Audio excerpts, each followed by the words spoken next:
Alors la région de Minneapolis me fait penser à ma jeunesse, on peut dire. C'est parce que je suis hollandais et cette partie depuis donc des États-Unis a on peut dire des caractéristiques qui sont similaires à ce qu'il existe dans le nord de l'Europe. Donc pour quelqu'un qui est hollandais, c'est un petit peu comme si on revenait à la maison.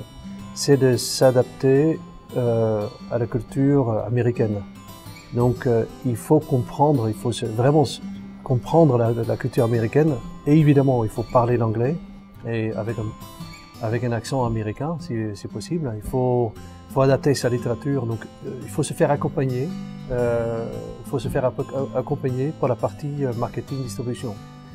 Pour le reste, les Américains sont pragmatiques, sont flexibles, rapides, ouverts, intéressés. Quand on a un produit qui a un bon mix de prix, de technicité, qui a une vraie caractéristique unique, parce que c'est important, l'Américain il cherche quelque part quelque chose qui l'intéresse. Mais une fois qu'on a cet intérêt, il faut probablement, dans notre cas c'était le cas, il faut s'installer aux États-Unis.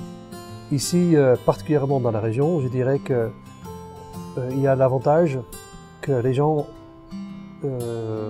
aient la culture nordique, ça veut dire qu'ils sont très ponctuels, ils sont préparés, ils sont exigeants, donc ça il faut savoir, c'est que quand on remplit pas sa promesse, on va le savoir. Donc mais ça compte aussi pour l'autre partie. Ça veut dire que quand on se met d'accord sur un agenda et sur des plans d'action, normalement c'est fait et dans un délai court. Donc si on s'adopte à ça, on peut en profiter et ça peut être un climat agréable. Au moins pour moi, ça l'a été.